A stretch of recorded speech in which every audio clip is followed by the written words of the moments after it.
स्वागत है आप सबका कहानियों के शहर में। तो मित्रों, मेरी आज की कहानी अगर आपको पसंद आती है तो मेरे चैनल को सब्सक्राइब करना न भूलें तथा मेरी कहानी को अपने दूसरे मित्रों के साथ शेयर जरूर करें। तो आइए सुनते हैं आज की कहानी। मैं मुंबई एयरपोर्ट पर हूँ। घर जाना है।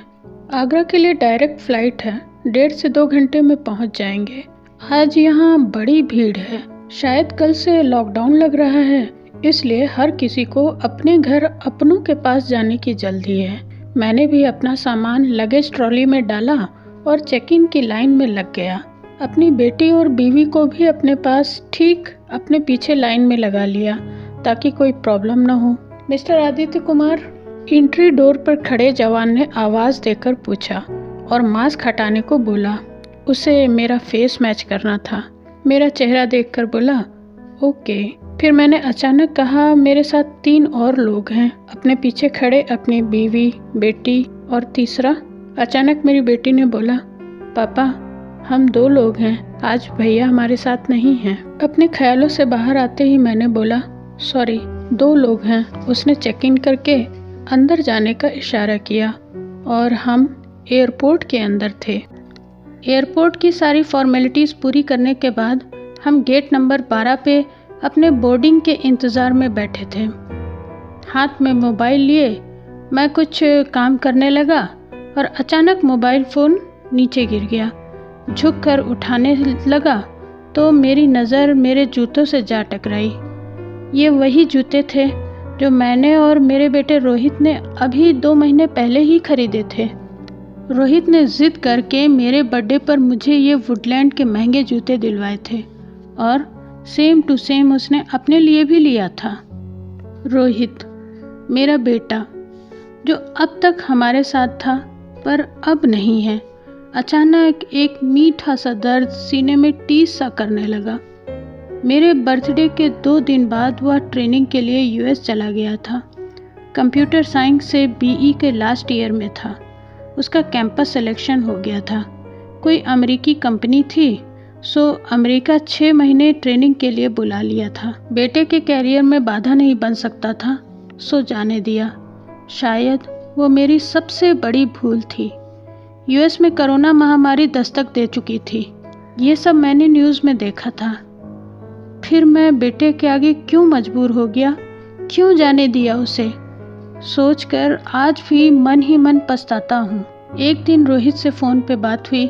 पता चला कि उसे हल्का बुखार है। यूएस में इस महामारी ने तेज़ी से अपने पैर पसारने शुरू कर दिए थे। ये सब मैं रोज़ ही न्यूज़ में सुन रहा था और मन ही मन डर भी रहा था। अक्सर रोहित से कहता, चले आओ बेटा, यहाँ दूसरा जॉब ले लेना। पर आजकल बच्चे गुड अपॉर्चुनिटीज़ छोड़ना नहीं चाहते। पापा मैं एकदम ठीक हूँ, फुल प्रिकॉशन ले रहा हूँ, ऑफिस भी एकदम सिक्योर्ड प्लेस में है, आदि बहाने बनाकर बात को टाल दिया करता। रोहित का कोरोना टेस्ट हुआ था और वह पॉजिटिव था। सुनकर जैसे मेरे पैरों के तले से ज़मीन खिसक गई। जिस बात का डर था वही हुआ। फीवर के 6ठे दिन उसे सांस लेने में भी परेशानी शुरू हो गई। वो मुझसे इतना दूर था कि मैं कुछ कर नहीं पा रहा था। बड़ा ही असहाय महसूस कर रहा था। सिर्फ उसके फ्रेंड्स को कॉल करके उसका हालचाल लेने के लिए बोलता रहता। पर ये ऐसी बीमारी थी कि कोई उसके नज़दीक भी नहीं जाना चाहता था। आखिरकार मैंने जैसे तैसे यूएस एम्बेसी से कांटेक्ट करके रोहित को एक चार्टर्ड प्लेन से इंडिया लाने का फैसला किया। पर यहाँ मुंबई में भी हालत बद से बदतर होते चले जा रहे थे। रोहित के यूएस से आने के बाद मैं कहाँ उसे एडमिट करता, इसका कुछ भी पता न चल रहा था। मुंबई के सारे हॉस्पिटल ओवरलोडेड थे।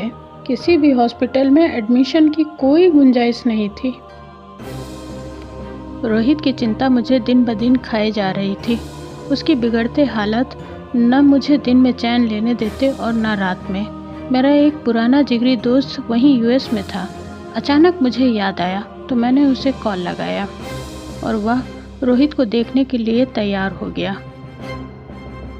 रोहित का ऑक्सीजन लेवल तो डाउन हो रहा है यार आदित्य, तू बोले तो मैं फिर से एक बार कोशिश करता हूँ, शायद किसी हॉस्पिटल में एडमिट हो सके। रोहित का प्लेन तो कल का है, अभी के लिए मैंने पोर्टेबल ऑक्सीजन सिलेंडर की व्यवस्था कर दी है। वीडियो कॉन्फ्रेंसिंग से एक डॉक्टर से कंसल्ट भी किया है, वो भी एडमिट कराने के लिए ही बोल रहे हैं। और तू अपनी ज़िद पर है कि उसे इंडिया भेज दो बस। मेरे दोस्त ने बोला, यार मैं डर रहा हूँ कि कहीं उसे कुछ हो ना जाए। मेरे दोस्त के ये शब्द तो जैसे मेरी सांसें उखाड़े ले रहे थे। मैं तो लगभग टूट सा गया था। थोड़ी देर तक सोचता रहा, क्या करूं क्या ना करूं।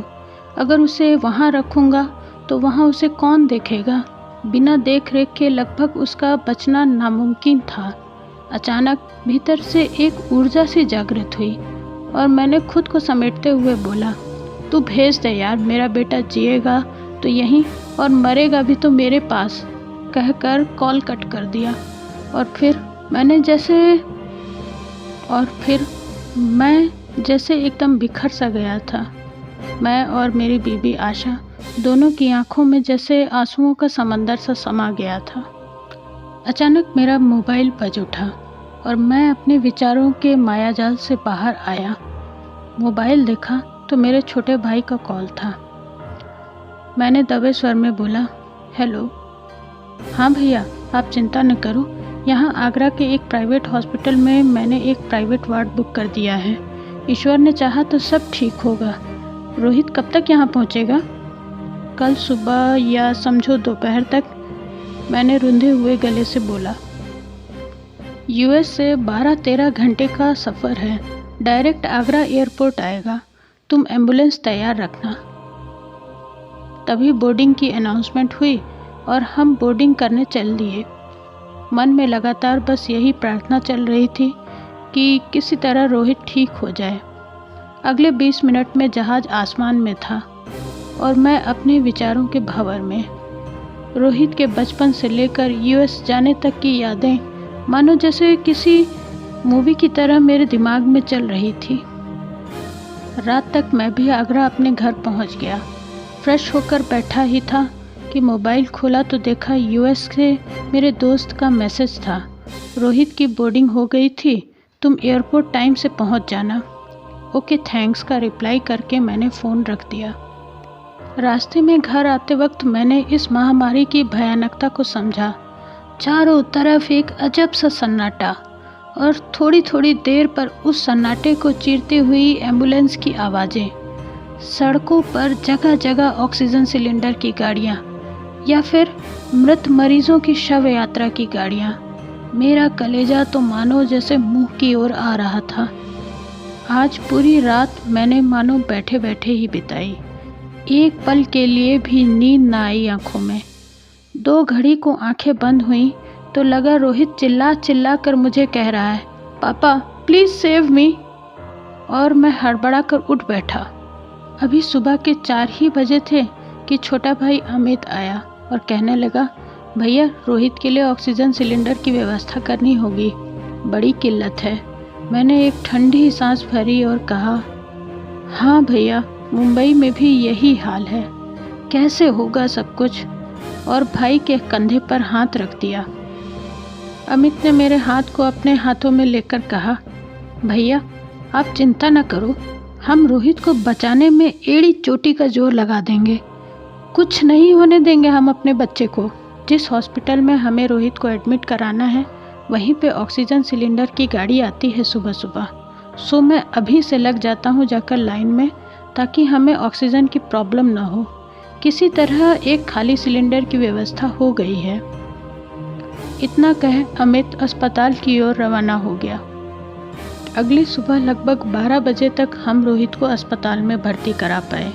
उसकी हालत देखकर तो हम सब के जैसे होश ही उड़ गए थे। उसका चेहरा पीला पड़ गया था, जिस्म एकदम दुबला पतला, आंखें जैसे गड्ढे में चली गई हों, और कमज़ोर इतना कि अकेले वॉशरूम तक भी नहीं चल सकता था। आंखों से आंसू जैसे फटने को तैयार थे, पर जज्ब किए था कि रोहित घबरा जाएगा, उसको बुरा लगेगा। अपना मन कठोर करके उसको दिलासा देता रहा, बेटा मेरी डॉक्टर से बात हो गई है, तुम जल्द अच्छे हो जाओगे, हम सब हैं ना तुम्हारे साथ। तुम्हें कुछ नहीं होने देंगे, बस तुम हिम्मत न छोड़ना, कहकर मैंने उसके बालों में हाथ फेर दिया और उसने धीरे से मेरा हाथ पकड़ लिया और किसी अनमोल खजाने की तरह अपने हाथों में भर लिया। ऑक्सीजन लगे होने की वजह से वह कुछ बोल नहीं सकता था, पर उसकी आंखें सब कह रही थीं। अस्पताल का नज़ारा तो बड़ा ही भयानक था। हर तरफ जैसे मौत का तांडव चल रहा हो। ऐसा लगता था जैसे इंसान और भगवान के बीच एक जंग सी चल रही थी। इंसान अपने मरीज़ को बचाने के लिए ऑक्सीजन सिलेंडर और दवाइयाँ जुटाने की जी तोड़ कोशिश में लगा है, और ईश्वर अपनी जिद पर है, मानो कह रहा है कि तुम मेरी शक्ति के आगे कुछ नहीं हो। लगभग हर 2-3 घंटे में किसी न किसी तरफ से एक चीख पुकार सी उठती, और वह थी किसी अपने को खो देने की तड़प। अस्पताल के गेट पर किसी न किसी मृत आत्मा का शव रखा हुआ मिलता, कभी ढका हुआ तो कभी चेहरा खुला हुआ। देखकर तो रोंगटे खड़े हो जाते थे। हर वक्त जुबान पर सिर्फ ईश्वर से एक ही प्रार्थना चलती कि मुझे भी यह दिन न देखना पड़े, किसी तरह मेरा बच्चा बच जाए। आईसीयू और जनरल वार्ड और प्राइवेट वार्ड लगभग सब भरे हुए थे। अगले दिन सुबह रोहित के सारे टेस्ट रिपोर्ट आ गए। डॉक्टर ने देखकर बताया कि उसके लंग्स में इन्फेक्शन आ चुका है। अगर एक भी दिन और लेट हो जाता तो शायद, फिर भी हम पूरी कोशिश करेंगे अब इन्फेक्शन आगे न बढ़ने पाए। फ़िलहाल तो हालात क्रिटिकल हैं। उसका ऑक्सीजन लेवल भी काफ़ी गिर गया है। प्रॉब्लम ये थी कि कोरोना पेशेंट से खुद डॉक्टर और नर्सेस भी डरते थे, जो कि ऑब्वियस था। आखिर सबको अपना जीवन प्यारा था। रोहित के पास जाने से हॉस्पिटल स्टाफ भी कतराते थे, दूर से ही देख लेते और दवाई बता देते। नर्स भी बड़ी मुश्किल से उसे दवाई या इंजेक्शन के लिए रेडी होती थी। यह भी अपने आप में अलग सी जद्दोजहद चल रही थी। मैं मायूस सा हॉस्पिटल के पार्क में बैठा था कि मेरी बेटी अंकिता मेरे पास आकर बैठ गई। मेरा हाथ अपने हाथों में लेकर बोली, पापा, मैं आज से भैया की दवाइयों और इंजेक्शन का काम खुद देखना चाहती हूँ। अंकिता MBBS कर रही है और अभी 2nd ईयर में है, पर इससे अंकिता के लिए भी रिस्क बढ़ता है। अचानक वो फिर बोली, पापा, मुझे डॉक्टर्स की स्लिप पढ़ना और इंजेक्शन लगाना आता है। ये सब बेसिक्स हैं, मैंने सीख लिया है। डॉक्टर्स की इंस्ट्रक्शन को फॉलो करके मैं भैया को मेडिसिन और इंजेक्शन्स लगा दूंगी। हॉस्पिटल स्टाफ पर तो हम पूरा डिपेंड नहीं कर सकते ना, आखिर भैया की लाइफ का सवाल है। We can't take risk. और हाँ, अब आप मेरी चिंता न करें, मैं पूरा प्रिकॉशन लूँगी। और आप तो हो ना सामने देखने के लिए, अंकिता ने मुझे समझाते हुए कहा। मैं कुछ न कह पाया, बस मन में एक अजब सा डर बना रहा। तभी से अंकिता लगातार अपने भाई के साथ हॉस्पिटल में रही, एक जुनून, एक जिद के साथ भाई की सेवा में लगी रही, मानो ईश्वर से कह रही हो कि मैं तुम्हारी यहाँ न चलने दूंगी। जब भी रोहित जगा रहता तो उससे अपने कॉलेज की बातें शेयर करती, जो उसने इतने दिन से छिपाए रखा था। कभी वीडियो कॉल पे अपनी माँ से या रोहित के फ्रेंड से बात कराती, उसके साथ हंसी मजाक भी करती। रोहित उसकी बातें सुनता और मुस्कुरा देता। अब धीरे धीरे ऐसा लगने लगा कि रोहित वापस आ रहा है। धीरे धीरे उसका ऑक्सीजन लेवल भी बढ़ने लगा। होते करते 20 दिन बीत गए और आज तीसरी बार रोहित का फुल बॉडी चेकअप हुआ। और आज जाकर शाम को डॉक्टर ने कानों को सुकून देने वाली बात कही कि रोहित अब खतरे से बाहर है, और रात को उसका ऑक्सीजन मास्क भी हट गया। अगले दिन डॉक्टर ने कहा अब हम 2 दिन बाद उसे घर ले जा सकेंगे। आज मैं महसूस कर रहा था कि जैसे मेरी छाती पर कोई बोझ था जो उतर गया था। 2 दिन बाद रोहित घर आ गया। शाम को मैं बैठा सोच रहा था, अगर मेरे दोस्त, मेरे भाई, मेरी पत्नी के पूजा पाठ और ईश्वर भक्ति, मेरे परिवार का साथ, और हाँ, सबसे ऊपर मेरी बेटी के भैया को सकुशल घर लाने की जिद ना होती तो क्या ये सब संभव था? शायद नहीं। तो मित्रों, यह कहानी बस यहीं तक। मुझे उम्मीद है आपको पसंद आई होगी। अगर पसंद आई है तो इसे अपने फ्रेंड्स के साथ शेयर करें और मेरे चैनल को सब्सक्राइब करना ना भूलें। मिलते हैं जल्द एक नई कहानी के साथ। तब तक के लिए धन्यवाद।